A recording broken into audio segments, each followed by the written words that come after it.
Assalamualaikum warahmatullahi wabarakatuh.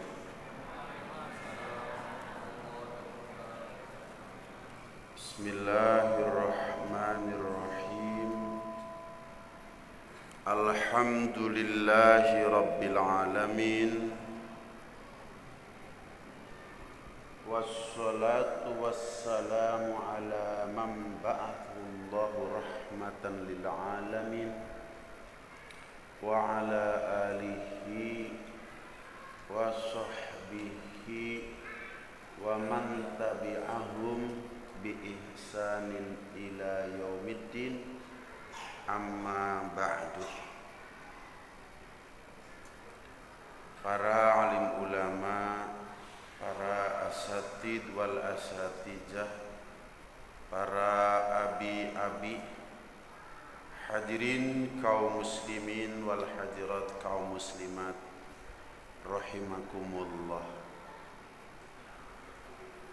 Dari lubuk hati kita yang paling dalam, marilah kita bersama-sama memanjatkan puji serta syukur kehadirat Allah Subhanahu wa ta'ala atas anugerah agung, anugerah besar yang Allah Subhanahu wa ta'ala berikan kepada kita pada malam hari ini.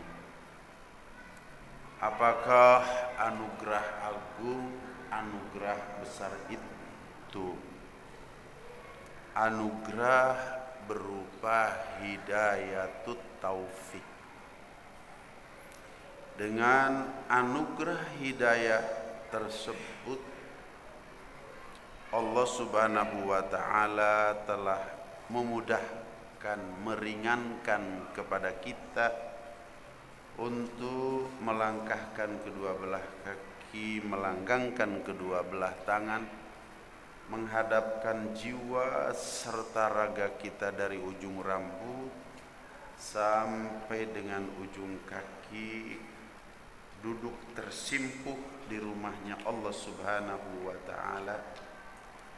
Tiada lain dan tiada bukan kita menunaikan tugas dan kewajiban kita, baik selaku muslim maupun selaku muslimah, yaitu thalabul ilmi. Salawat beserta salam semoga dilimpah curahkan keharibaan kita baginda Nabi besar Muhammad sallallahu alaihi wasallam, kepada para keluarganya, kepada para sahabatnya, dan kepada seluruh umatnya, termasuk kepada kita yang duduk pada malam hari ini di Masjid Jami As-Saifur Rahim ini. Dan semoga kita semua kelak di akhirat mendapatkan syafaatul uzma dari baginda Nabi besar Muhammad sallallahu alaihi wasallam. Hadirin kaum muslimin wal hadirat kaum muslimat rahimakumullah. Pelajaran kita pelajaran tauhid, akan tetapi kita masih membahas muqaddimah atau iftitah atau pendahuluan dari kitab tersebut. Pembahasan Bismillahirrahmanirrahim sudah selesai. Pembahasan Alhamdulillahi Rabbil Alamin sudah selesai.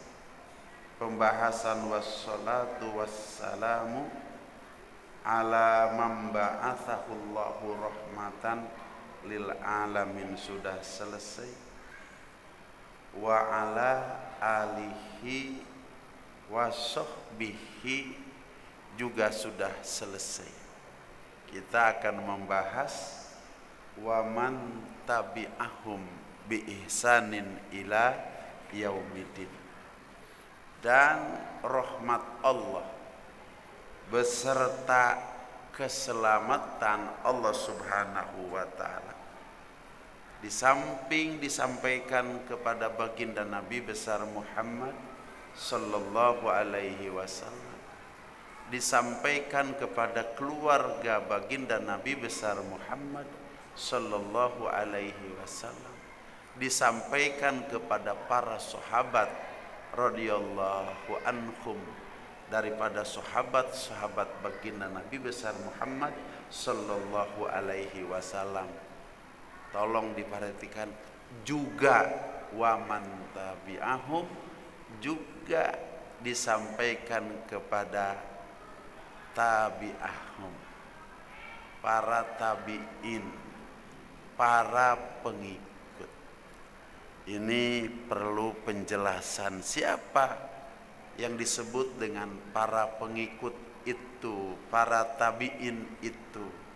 Kita sering dengar di khutbah Jum'ah itu, wa man tabi'ahum bi ihsanin ila yaumiddin wa tabi'it tabi'in.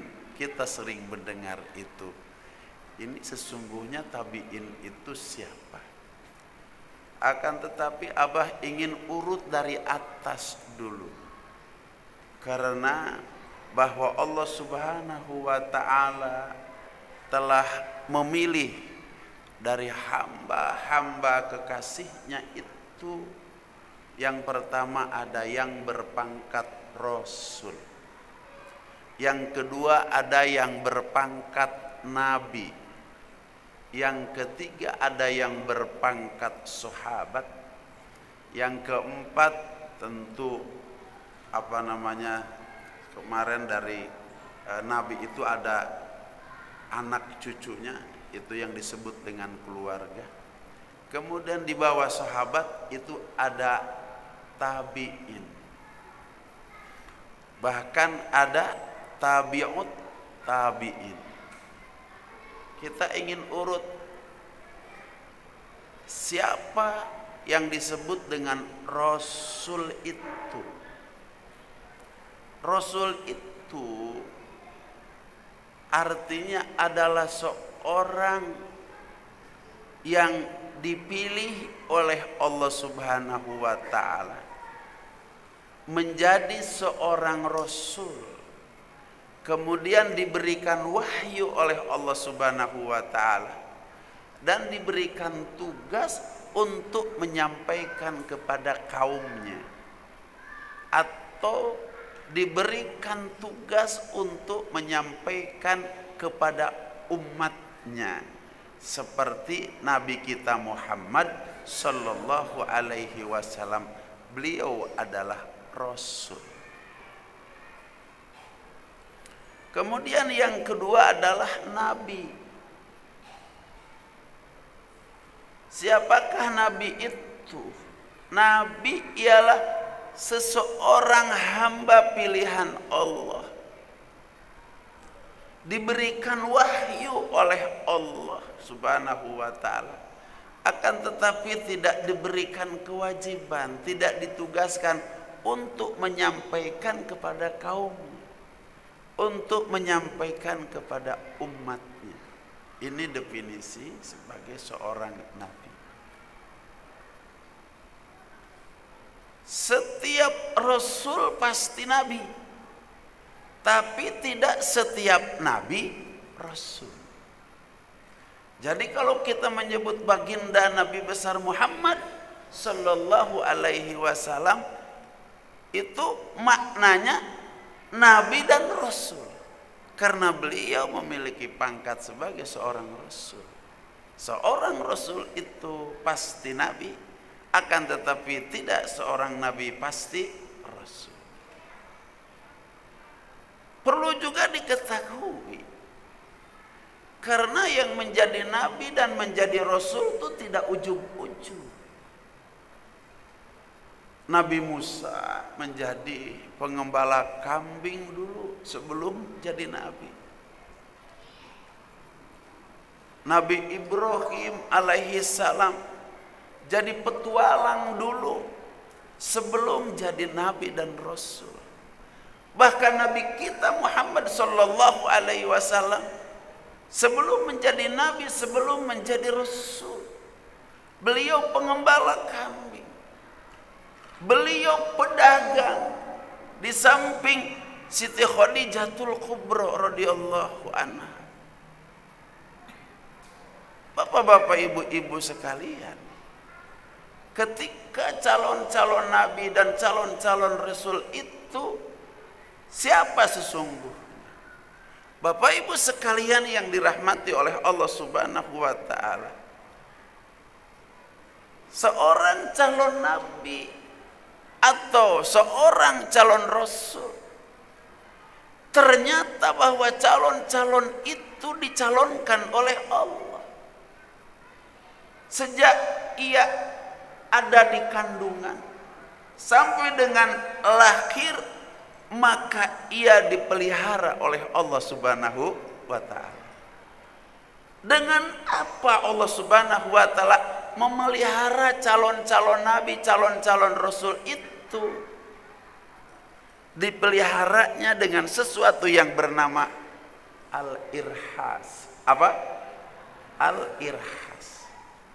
Apa itu irhas?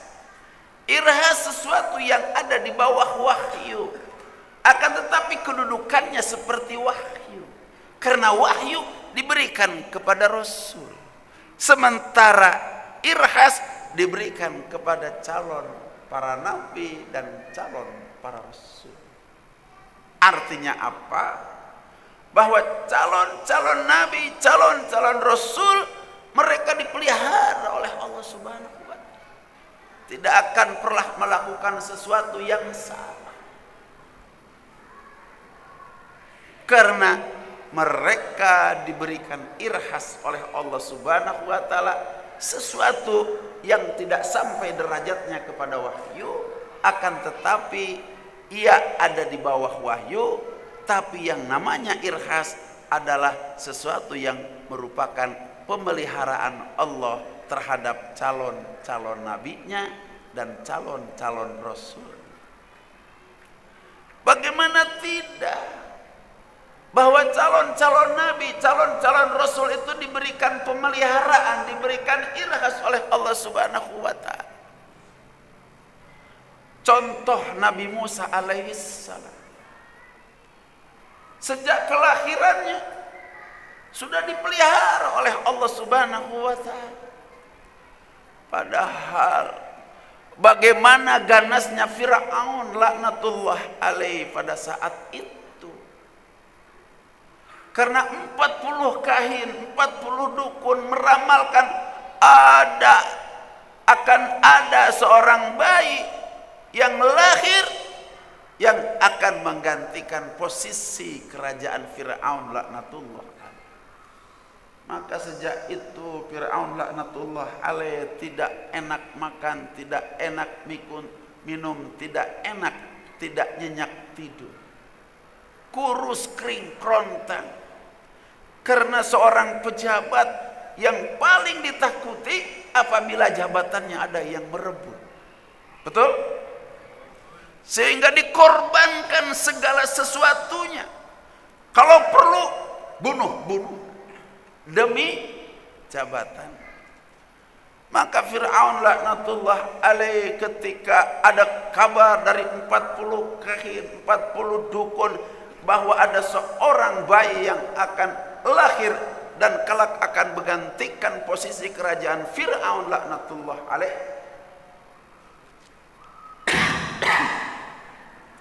maka Fir'aun mengerahkan bala tentaranya untuk memeriksa setiap rumah.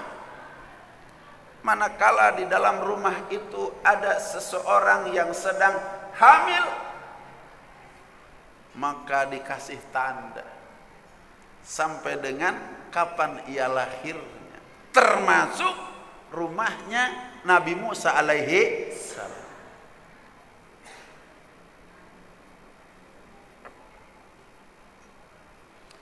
Di saat saat Nabi Musa alaihissalam sesuai dengan perhitungan mereka malam ini lahir, maka tentara pun datang menggedor-gedor rumah Nabi Musa alaihissalam. Tentu ibunya sangat kaget, bisa dibayangkan. Seorang ibu yang menghamilkan anaknya, kemudian setelah lahir harus dibunuh dengan cara yang kejam. Dipancung, ini tumbak, ditusuk seperti itu. Kejam atau tidak? Dalam satu tombak itu bisa ada 10 bayi, 20 bayi ditombak kayak begitu. Naudzubillah min dzalik. Tapi karena seorang calon nabi, seorang calon rasul diberikan al-irhas oleh Allah Subhanahu wa taala. Ketika ibu Nabi Musa sedang menggendong Nabi Musa alaihissalam, di satu sisi berpikir bagaimana ini bayi diumpetkan, di sisi lain ini yang mengetuk rumah sudah membabi buta. Akhirnya dari kamar berjalan sampai menggendong dalam keadaan yang sangat-sangat pusing, sangat-sangat bingung, sangat-sangat galau. Ini diumpetkan kemana? Disimpan di mana? Tapi karena ada irhas daripada Allah Subhanahu wa ta'ala, tangan ibunya Nabi Musa dibuat refleks oleh Allah Subhanahu wa ta'ala, dilempar itu bayi. Kemudian pintu pun dibuka dan bayi itu dicari, karena memang menurut hitungan mereka bahwa malam hari ini ibunya Nabi Musa melahirkan seorang bayi yang bernama Musa. Akan tetapi dicari di setiap kamar, dicari di setiap lemari, dicari dengan irhas yang Allah berikan kepada Nabi Musa. Mereka tidak sanggup menemukan Nabi Musa berada. Termasuk ibunya tidak tahu tadi itu dilempar kemana. Dan ibunya mencari kemana-mana. Ini bayi aku tadi dilempar kemana? Karena ibunya tukang roti, maka merasa bahwa tadi sedang membakar roti, roti itu harus segera diambil, sudah matang. Maka sikup roti pun, karena roti di Mesir itu besar-besar, nggak kayak di kita. Karena orang Mesir juga besar-besar, makan rotinya besar-besar, yang kayak opak alaihim gamreng. Maka ketika sikup itu mau mengambil roti, ternyata di dalam bakaran roti itu bayi yang sedang mengisap ibu jari. Subhanallah. Dengan kuasa Allah Subhanahu wa ta'ala, karena bayi lama di dalam bakaran roti itu, maka di ibu jari Nabi Musa mengalir susu yang ada dalam ibunya melalui ibu jari daripada Nabi Musa alaihi salam. Kira-kira lewat mana itu kerannya itu? Selangnya tuh lewat mana? Ini apa namanya? Al-irhas. Kemudian Allah Subhanahu wa ta'ala berikan irhas kepada ibunya Nabi Musa supaya membuat peti. Setelah peti selesai dibuat, ada perintah lagi dalam bentuk irhas untuk dilempar ke sungai ini. Kalau sungai itu kan mengalir, ketika segala sesuatu dilempar ke sungai pasti hanyut. Tapi ini bukan hanyut, akan tetapi ia naik melawan arus air. Ini apa namanya? Irhas. Lebih lebih istimewa. Ini seperti yang di dalamnya ada seorang bayi yang sangat ditakuti oleh Fir'aun laknatullah alaih, masuk ke dalam istana. Karena sungai Nil itu dimasukkan oleh Fir'aun ke dalam istananya, sehingga masuk itu air memutar ke dalam istana sebagai tempat yang indah. Disitulah ada taman yang sangat indah, tempat bermain gundik-gundik Fir'aun. Tahu gundik?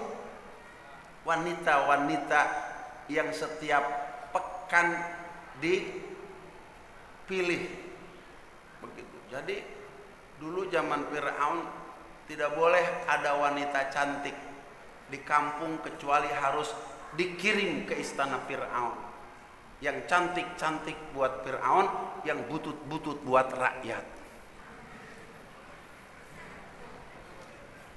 Nu garelis jang Fir'aun, anu jarore jang rakyat bangor teh kira-kira.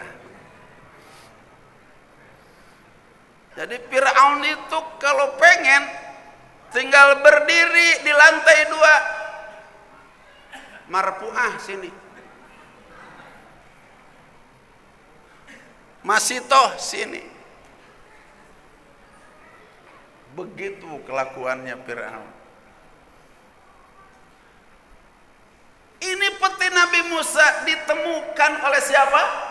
Oleh gundik-gundik itu dan disetorkan kepada istrinya Fir'aun laknatullah alaih yang bernama Siti Asyah. Siti Asyah. Ini harus tahu cerita tentang apa namanya Al-Irhas. Pas dilihat, pas dibawa oleh Siti Asyah, diperlihatkan kepada Fir'aun, kata Fir'aun, ini barangkali bayi yang akan dapat menggantikan. Maka dibujuk oleh Siti Asyah, Akang nggak boleh begitu. Kita kan berumah tangga sudah lama. Siapa tahu ini akan menjadi anak kesayangan kita. Akhirnya kalah. Akan tetapi dalam perjalanan hidup di mana Nabi Musa berada di dalam istana, musuh dalam selimut. Ini bahasa musuh dalam selimut zaman dulu. Pada saat Nabi Musa itu ada. Itu Nabi Musa hebatnya dulu itu. Itu kan Fir'aun kalau merokok itu tiap hari pakai lisong. Baunya bukan main. Nabi Musa itu sudah dipelihara, tidak bisa bau-bau rokok, tidak bisa. Di sini ada yang merokok enggak? Ya karena tidak ada irhas, jadi merokok. Nabi Musa jangankan merokok, mencium bau rokok, benci, bukan sudah dewasa, sejak kecil. Pada saat tercium mulut Fir'aun dengan bau rokok, nunga rokok, babaturan, maka Nabi Musa menarik jenggotnya Fir'aun sampai jenggotnya Fir'aun copot semuanya. Hebat nggak kira-kira? Bayi dapat mencabut jenggot, dilempar oleh Fir'aun. Kira-kira cukur jang singa bahwa sia bayi yang akan menggantikan kerajaan. Tapi dibujuk lagi oleh Siti Asyah sehingga dewasa. Pada saat dewasa mulai main keluar. Di Mesir itu dulu ada suku-sukuan, ada suku Kipti, ada suku Israel. Keturunan Fir'aun itu disebutnya Kipti, sedangkan Nabi Musa Israel. Itu antara Kipti dan Israel luar biasa sering gontok-gontokan. Karena Kipti ini sombong, merasa keturunan raja, merasa suku raja. Maka terjadilah antara suku Kipti dan suku Israel itu berantem. Karena yang suku Israel tahu bahwa Nabi Musa adalah Bani Israel, memanggil Nabi Musa, dia sedang dihajar oleh kaum Kipti. Musa, anak Israel, tolong. Maka Nabi Musa memisahkan. Tapi begitu sombongnya itu Kipti tidak mau dipisahkan. Kalau kata orang Jasinga, dikepret. Tahu nggak dikepret? Siap belum dipisahkan ku aing. Kira-kira begitu. Kamu tidak mau dipisahkan. Pas dikepret begitu, karena hebatnya tangan Nabi Musa, mati kaum Kipti itu. Makanya kalau santri itu diajarin jadi tangan Nabi Musa. Allahumma ya musakhiras samawat sakhirli kulul baqan basyarata fir'auna li Musa alaihissalam. Nanti ijazah sama abah nanti. Kepret modar siang. Gitu.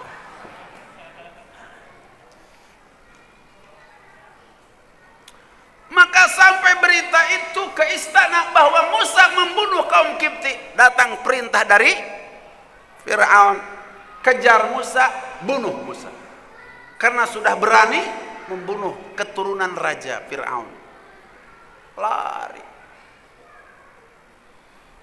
Lari, sendal sudah habis, baju sudah cumpang-camping. Ketemu dengan 2 orang pengembala kambing, cantik-cantik. Kemudian sumur buat minum kambing, ada perampok ngambil air di sumur tersebut. Setelah ngambil air, ditutup dengan batu, pergi.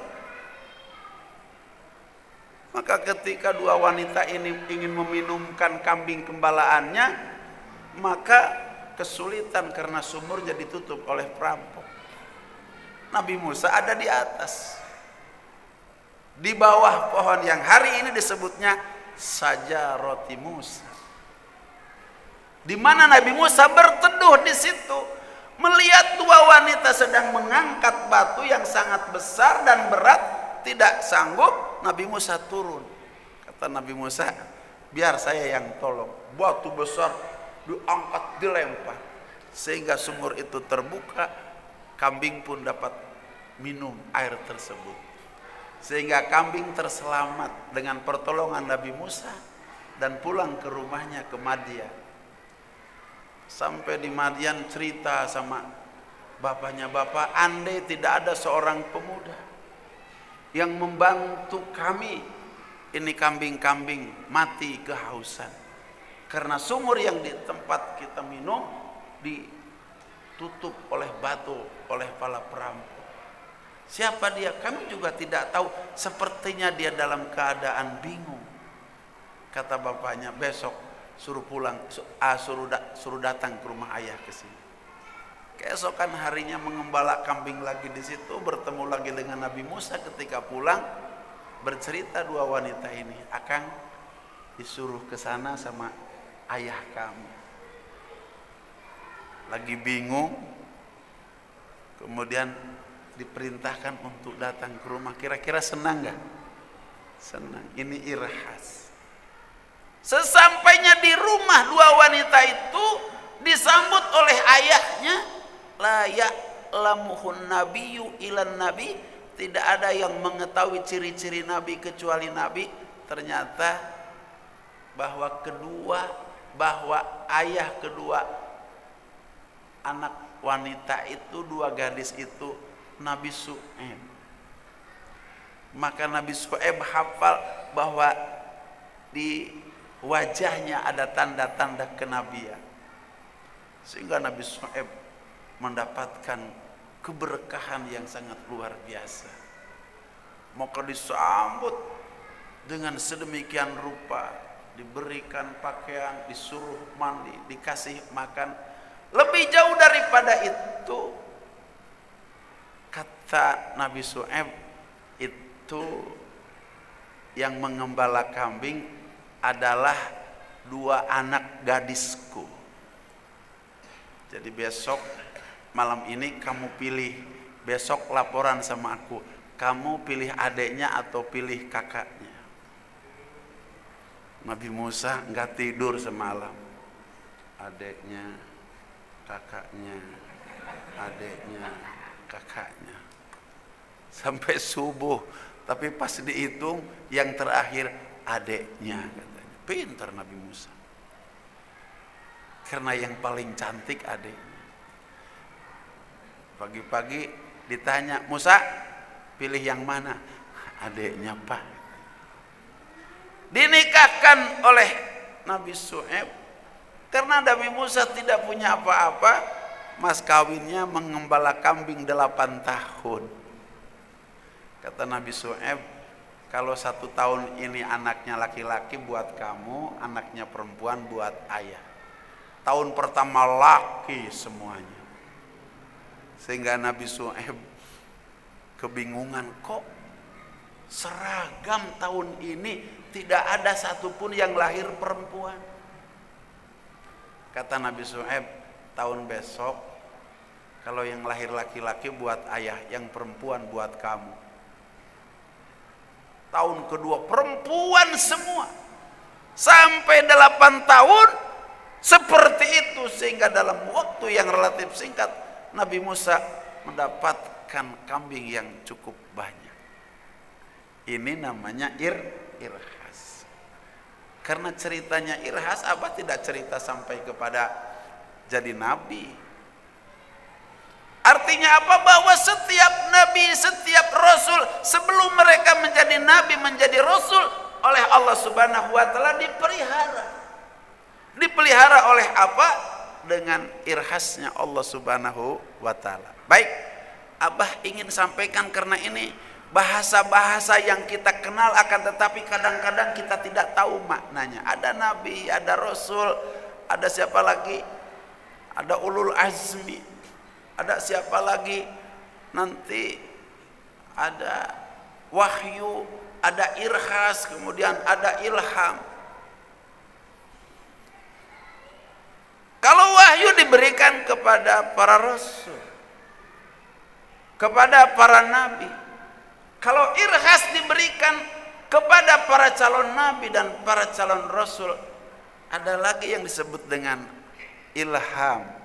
Apa itu ilham? Ilham itu diberikan oleh Allah Subhanahu wa taala kepada orang mukmin yang soleh. Itu ilham. Paling tinggi namanya mukjizat, yang kedua adalah wahyu, yang ketiga adalah irhas, yang keempat adalah ada yang disebut dengan karomat, ada yang disebut dengan maunat. Yang disebut dengan maunat, di bawah maunat itu ada yang disebut dengan ilham. Kalau mukjizat diberikan kepada nabi, di samping diberikan wahyu. Ada saat-saat tertentu para nabi harus mendapatkan mukjizat dari Allah, keistimewaan. Kemudian ada lagi yang disebut dengan karomah. Karomah itu diberikan kepada para aulia Allah. Kemudian ada ilham, diberikan kepada orang yang beriman dan yang soleh. Itu ilham. Jadi kalau kita beriman dan soleh, Allah berikan ilham kepada kita. Jadi kita tidak akan dapat melaksanakan sesuatu yang salah. Allah berikan ilham kepada kita. Bahkan para ulama membaca doa, Allahumma alhimni atau Allahumma alhimna maroshida umurina wa a'idna min syururi anfusina. Kita teruskan. Ada rasul, ada nabi, ada calon rasul, ada calon nabi, kemudian ada keluarga nabi, ada sahabat nabi. Kemarin sudah dijelaskan. Kemudian ada yang disebut dengan waman tabi'ahum, yang disebut dengan tabi'in. Ada yang disebut dengan tabi'ut tabi'in. Tabi'in itu siapa? Kalau sahabat, bapak-bapak dan ibu-ibu sekalian, seseorang yang berjumpa dengan Nabi, kemudian ia beriman kepada apa yang dibawa oleh Nabi dan beriman kepada kerasulan Nabi. Itu namanya sahabat. Artinya ia menyaksikan. Sahabat terbagi dua bagian. Ada sahabat muhajirin, ada sahabat ansor. Siapakah sahabat muhajirin? Sahabat-sahabat yang ikut hijrah dengan Nabi kita Muhammad SAW dari Makkah ke Madinah. Siapa sahabat ansor? Sahabat ansor itu mereka orang Madinah yang menyambut kedatangan baginda Nabi besar Muhammad sallallahu alaihi wasallam. Artinya bahwa yang disebut dengan sahabat berjumpa, beriman kepada apa yang dibawa, beriman kepada kerasulan, dan ia berjumpa dengan Nabi kita Muhammad sallallahu alaihi wasallam. Yang ikut hijrah namanya sahabat muhajirin, yang menerima kedatangan baginda besar Muhammad SAW di Madinah disebutnya sahabat ansor. Setelah itu ada generasi berikutnya yang disebut dengan tabi'in. Siapa tabi'in itu? Tabi'in itu seseorang yang hanya berjumpa dengan sahabat, akan tetapi tidak berjumpa dengan Rasulullah SAW karena Rasulullah SAW sudah tiada. Yang tersisa adalah sahabat-sahabat radhiyallahu anhum. Mereka yang berjumpa dengan para sahabat, tidak berjumpa dengan Rasul, disebutnya adalah tabi'in. Kemudian ada tabi'ut tabi'in. Siapa mereka tabi'ut tabi'in? Mereka tabi'ut tabi'in itu adalah generasi yang ketiga. Mereka tidak berjumpa dengan sahabat, tapi berjumpa dengan orang-orang yang pernah berjumpa dengan sahabat. Terus tabi'ut tabi'in, tabi'ut tabi'in, tabi'ut tabi'in, tabi'ut tabi'in, sampai kepada kita. Yang menjadi pertanyaan, apakah kita tergolong tabi'ut tabi'in atau tidak? Apakah kita tergolong tabi'ut tabi'in atau tidak? Ini yang menjadi pembahasan kita pada malam hari ini. Karena ada satu ayat Allah Subhanahu wa taala dalam Al-Qur'an.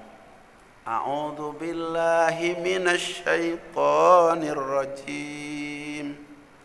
Was-sabiqunal awwaluna minal muhajirin wal ansari walladzina tabauhum bi ihsani radhiyallahu anhum wa radu an wa'adda lahum jannatin tajri tahtahal anharu khalidina fiha abada. Orang-orang yang dulu masuk Islam, siapa? Rasulullah SAW dan para sahabat-sahabat Rasulullah SAW.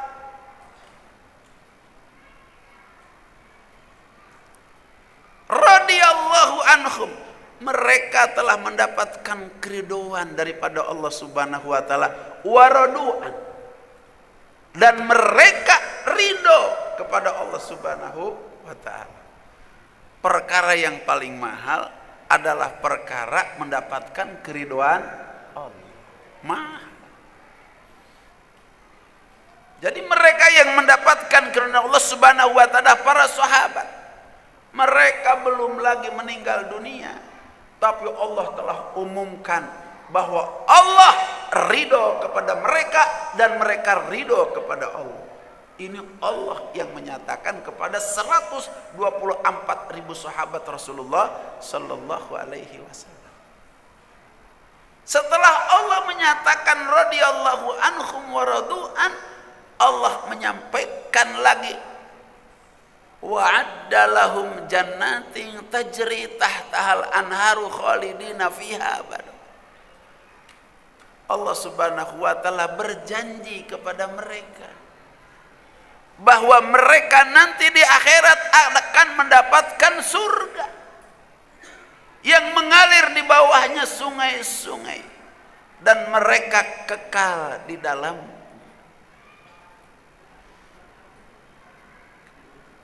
Kemudian Bapak Ibu sekalian, Allah Subhanahu wa taala di situ menyampaikan walladzina tabauhum bi ihsan. Di sini wa man tabi'ahum bi ihsan.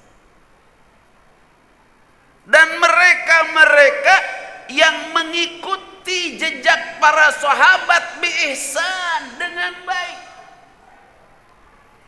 Seperti apa kita dapat mengikuti jejak para sahabat dengan yang baik, sehingga kita akan tergolong menjadi orang seperti para sahabat radhiyallahu anhum, mendapatkan ridho daripada Allah dan mereka ridho kepada Allah, dan mendapatkan janji daripada Allah dengan surga yang mengalir di dalamnya. Bapak Ibu sekalian, kita akan mendapatkan itu semua asal kita menjadi waman tabi'ahum bi ihsan, orang yang mengikuti jejak daripada para sahabat dengan baik. Maulana Ilyas rahmatullah alaih telah mencari dengan seksama melalui Al-Quran, melalui hadis, melalui sejarah, jejak para sahabat itu seperti apa yang apabila kita ikuti, kita akan mendapatkan gelar waman tabi'ahum. Maka Bapak Ibu sekalian, yaitu ada 6. Ada 6. Ini adalah sifat pokok daripada sahabat radhiyallahu anhu. Apa yang 6 itu? Tolong perhatikan baik-baik, karena kalau kita mendapatkan yang 6 itu, maka kita akan mendapatkan gelar waman tabi'ahum bi ihsan. Ketika kita mendapatkan gelar waman tabi'ahum bi ihsan, kita akan mendapatkan radhiyallahu anhum wa radu'an, dan kita akan mendapatkan janji wa adalahum jannatin tajri tahtal anharu khalidina fiha abada. Perhatikan baik-baik, kalau tidak mendapatkan yang 6 ini, mustahil kita menjadi waman tabi'ahum bi ihsan. Apa yang 6 itu? Yang pertama, para sahabat memiliki hakikat kalimah la ilaha illallah Muhammadur Rasul.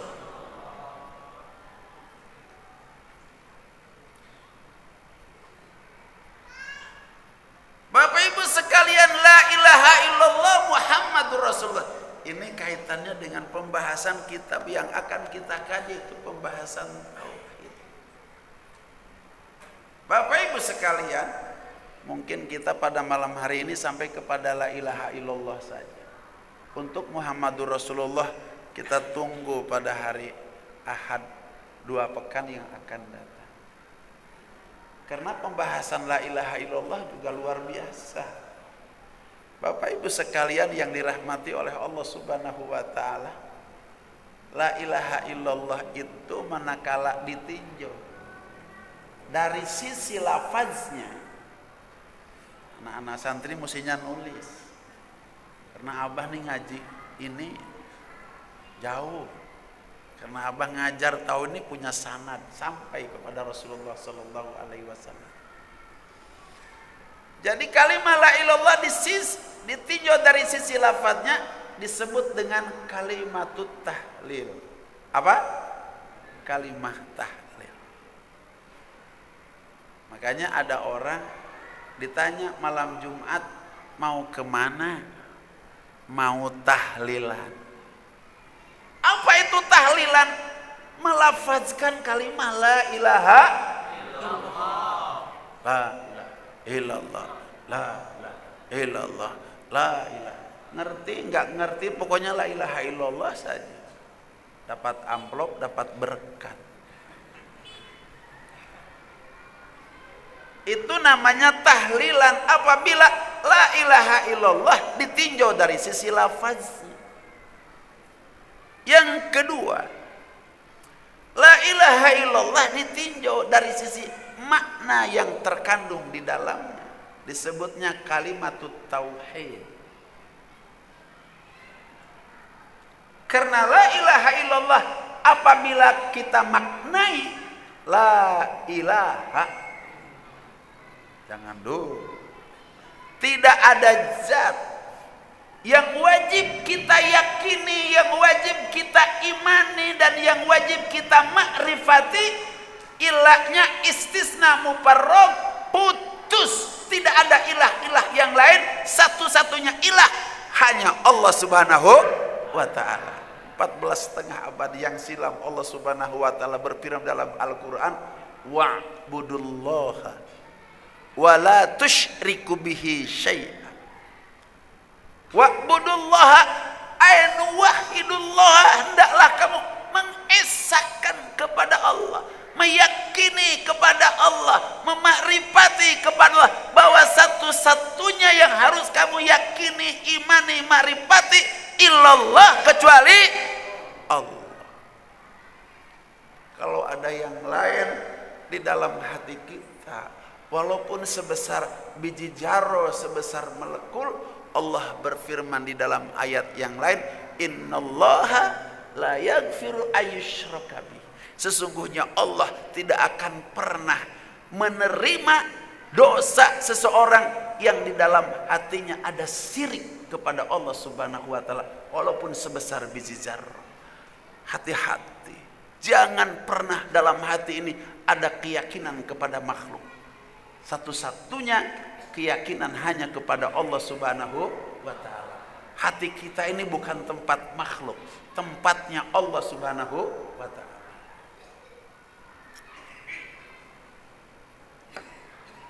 Panjang ini bahasannya.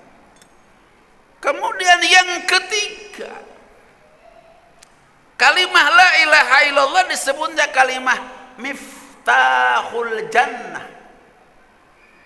Kenapa kalimah la ilallah subhanahu wa ta'ala disebut dengan kalimah miftahul jannah?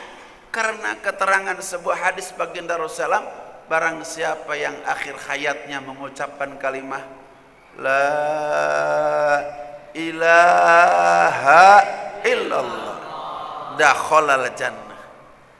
Siapa di akhir hayatnya mengucapkan kalimah la ilaha illallah, kata Rasulullah, ia wajib masuk surga. Bahkan kalau kita melihat kata-katanya di kalimah fi'il, kalimah fi'il itu maknanya telah masuk surga. Jadi orang yang mengucapkan kalimah la ilaha illallah di akhir hayatnya, ia telah masuk surga. Sudah masuk surga belum? Ibu-ibu sudah masuk surga belum? Belum. Tapi ini kalimah balik namanya. Orang yang di dalam akhir hayatnya mengucapkan kalimah la ilaha illallah, saking pastinya masuk surga, sehingga oleh Rasulullah dikatakan bahwa ia seolah-olah sudah masuk surga. Oleh karenanya, kalau ada orang yang meninggal, ditalkinkan la ilaha illallah, la ilaha illallah, la ilaha. Bahkan kalau sudah tidak mampu menyebut kalimah la ilallah, Allah, Allah, Allah, Allah. Kenapa? Karena begitu mahalnya kalimah la ilaha illallah. Disebutnya kalimah miftahul jannah. Yang keempat, disebutnya kalimatul zikr, kalimatul zikri, kalimah zikir. Kenapa kalimah la ilaha illallah disebut dengan kalimah zikir? Apabila seseorang mengulang-ulangnya. Apalagi kita dicontohkan oleh Rasulullah sallallahu alaihi wasallam, setiap habis sholat itu mengulang-ulang kalimah la ilaha illallah sampai jumlahnya 33. Bahkan Tuan Syekh Abdul Qadir Menzikirkan kalimah la ilaha illallah bukan 33, 10.000 dalam satu hari satu malam. Jadi kalau bapak-bapak, ibu-ibu sekalian, adik-adik berijazah dengan thariqah qadiriyah, maka diijazahkan membaca la ilaha illallah dalam satu hari satu malam berapa? 10.000. La ilaha illallah, la ilaha illallah. Kena tasbihnya panjang 10.000.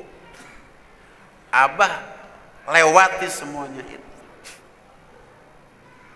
Waktu Abah tengah-tengah zikir la ilaha illallah, merasa badan ini terangkat.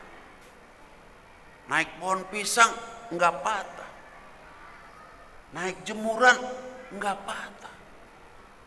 Berhasil ini. Akhirnya dicari-cari, apa? Ini hasil daripada mendikirkan kalimah la ilaha illallah. Ternyata dulu di zaman Tuan Syekh Abdul Qadir juga ada yang laporan kepada Tuan Syekh Abdul Qadir, Tuan Syekh, saya berhasil menzikirkan kalimah la ilaha illallah. Bagaimana berhasilnya? Saya sudah bisa terbang. Kalau saya menyeberang di air sudah tidak basah. Kata Tuan Syekh Abdul Qadir, naksaban. Naksaban itu bukan itu maksud menzikirkan kalimah la ilaha illallah.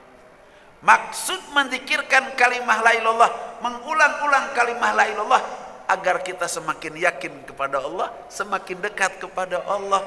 Bukan tujuan bisa terbang, bukan tujuan bisa berjalan di atas air. Oleh karenanya diturunkan wiridnya oleh Tuan Syekh Abdul Qadir menjadi 165. Rujukannya 33 Johor, 33 Asar, 33 Maghrib, 33 Isya, 33 Subuh. 5 kali 33 berapa? 165. Turun kamu, diturunkan. Sehingga ada sekarang yang disebut dengan thariqah qadiriyah naksabandiyah. Kalau qadiriyah pasti 10.000. Kalau naksabandiyah pasti 165. Yang sudah pasti ada di sini paham dengan itu semua. Kalimah la ilaha illallah disebutnya kalimah zikir. Cerita lagi Tuan Syekh Abdul Qadir Jailani ketika mendidik anak buahnya untuk supaya mendekat kepada Allah, yakin kepada Allah, dibawa naik perahu. Di tengah-tengah oleh Tuan Syekh Abdul Qadir dilempar orang itu, padahal dia tidak bisa berenang. Maka dia tolong Tuan Syekh, Tuan Syekh, Tuan Syekh. Ketika memegang perahu dilepas lagi.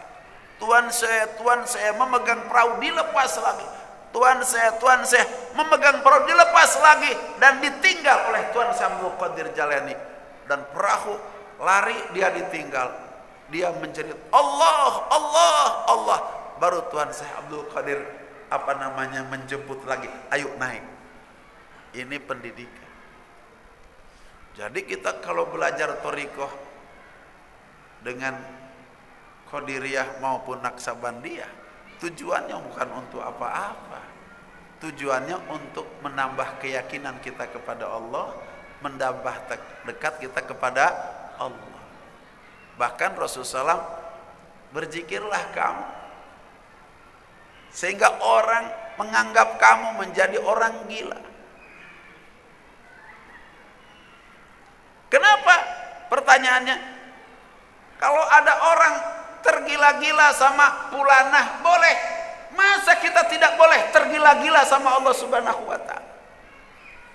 Allah tuh free of charge kepada kita, segalanya dipersembahkan untuk kita. Pacar kamu yang kamu tergila-gila itu ngasih apa sama kamu? Ngasih apa? Nggak ngasih apa-apa. Allah yang ngasih apa-apa. Jadi yang harus kita tergila-gila kepada kekasih kita yang telah memberikan segalanya kepada kita, siapa?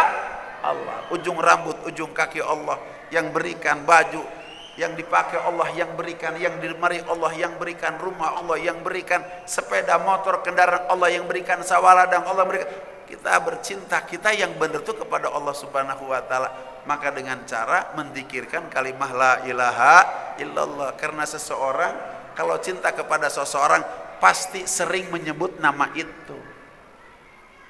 Maka ketika kita sering menyebut nama Allah, maka kita sedang bercinta dengan Allah Subhanahu wa taala. Yang terakhir, yang kelima, la ilaha illallah, disebutnya kalimatut tauhid.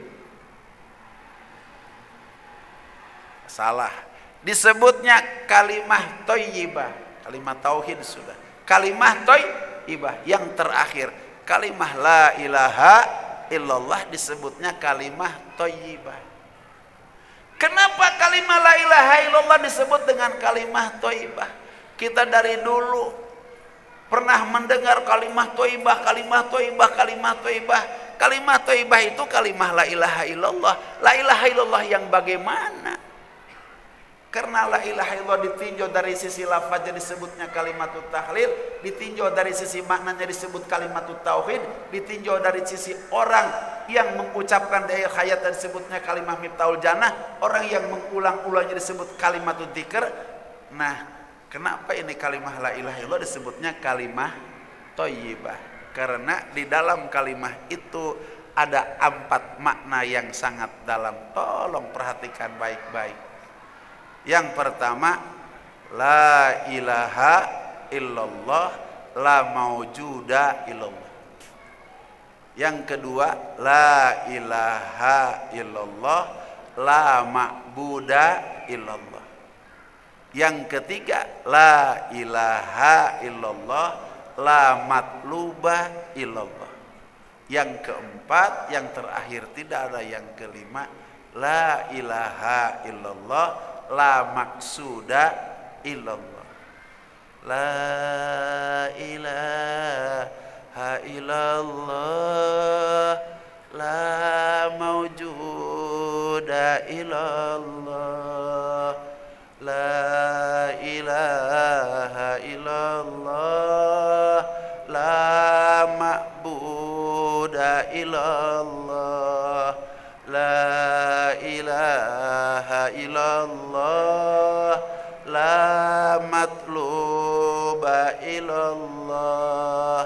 La ilaha illallah la maksuda illallah.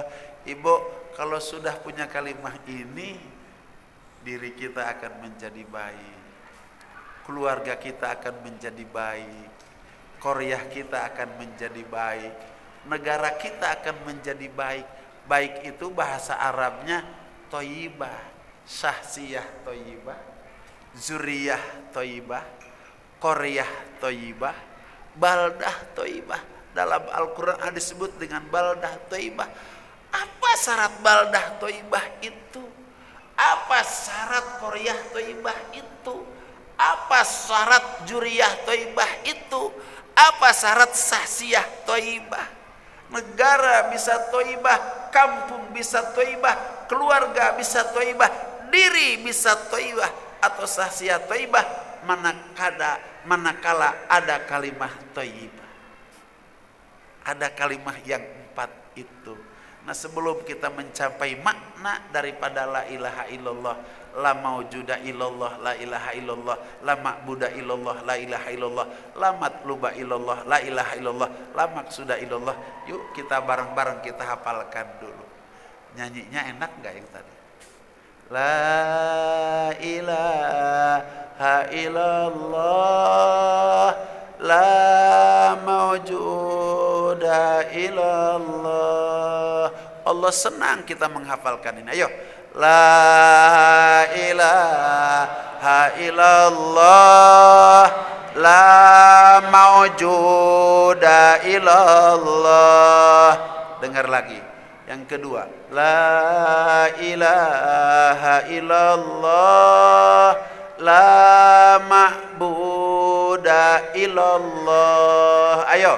La ilaha illallah la ma'buda illallah yang ketika dengar la ilaha illallah la matluba illallah. Ayo, la ilaha illallah la matluba illallah. Yang terakhir, la ilaha illallah la maksuda illallah.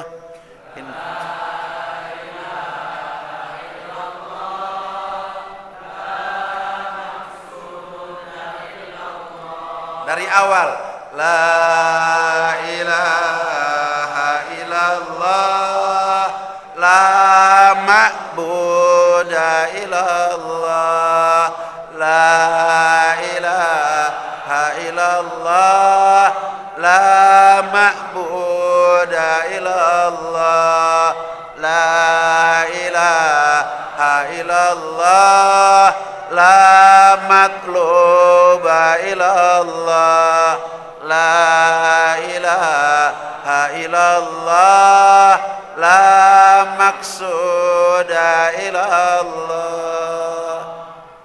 Hafalkan dulu. La ilaha illallah la mawjuda illallah la ilaha illallah la ma'buda illallah la ilaha illallah la matluba illallah la ilaha illallah la maksuda illallah. Ini ada sebuah cerita. Datang ke rumah Abah orang yang sudah diikat tangannya, diikat kakinya. Kenapa? Gila. Karena di rumahnya jam 9 azan Johor. Naik ke atas genting. Ada layar tancap ditebak. Masyarakat pusing. Akhirnya dibawa ke rumah Abah. Abah kan gak ahli ngurusin orang gila, bukan ahli. Tapi kita yakin bahwa Allah Subhanahu wa taala ketika mendatangkan ke rumah kita berarti ada tujuan Allah yang harus kita berbaik sangka kepada Allah. Abah terima ya Allah, kenapa orang ini dikirim ke rumah saya? Aku berbaik sangka kepadamu bahwa engkau akan berikan ilmu kepada saya untuk bisa menyembuhkan penyakit orang gila ini. Buka itu tali tangannya, buka tali kakinya. Abah jangan buka, kata Abah. Kita yakin kepada Allah. Dibuka, nggak apa-apa. Subuh-subuh dibawa sholat ke masjid oleh Abah. Kemudian ini pengawalnya 3 orang sangat takut. Gimana. Alhamdulillah bisa sholat sampai dengan selesai zikir. Dibawa ke rumah, dikasih sarapan, dibimbing. Ayo ucapkan la ilaha illallah la mawjuda illallah. Ikut. Bukan ke bapak, ini ke orang gila begitu. Kemudian la ilaha illallah la ma'buda illallah la ilaha illallah la matluba illallah la ilaha illallah la maksuda illallah. 3 kali berturut-turut langsung dia goyang. Ini saya di mana? Sembuh. Sembuh. Mau sembuh enggak? Yang sekarang yang tidak eling orang lain ke kita.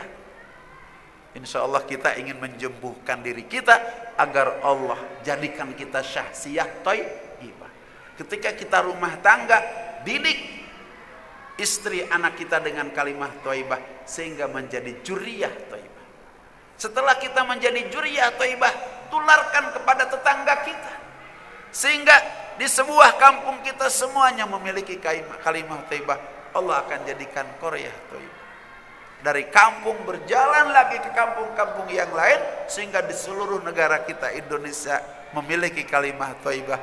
Baru oleh Allah dijadikan baldah thayyibah, baldatun thayyibatun wa rabbun ghafur. Jadi sampaikan tuh kepada para pemimpin, para camat, para bupati, wali kota, para gubernur, para presiden, ulah ngarinjem duit baik. Bawa umat untuk memiliki iman yakin makrifat kepada Allah Subhanahu wa taala. Maka Allah Subhanahu wa taala akan jadikan syahsiyah thayyibah, juriyah thayyibah, qaryah thayyibah, bahkan baldah thayyibah. Karena waktu yang membatasi kita, penjelasan satu-satu tentang la ilaha illallah, la maujuda illallah, la ilaha illallah, la ma'buda illallah, la ilaha illallah, la matluba illallah, la ilaha illallah, la maqsuda illallah. Tunggu episode berikutnya. Hadanallah wa iyyakum ajmain wa adkhalana fi zumratil muwahhidin fi jannatin naim. Aqulu qouli hadza fastaghfiru innahu wal ghafurur rahim. Subhanallahi wa bihamdihi, subhanakallah bihamdika, asyhadu an la ilaha illa anta, astaghfiruka wa atubu ilaik. Subhana rabbika rabbil izzati amma yasifun, wa salamun alal mursalin, walhamdulillahi rabbil alamin. Billahi taufiq wal hidayah. Wassalamualaikum warahmatullahi wabarakatuh.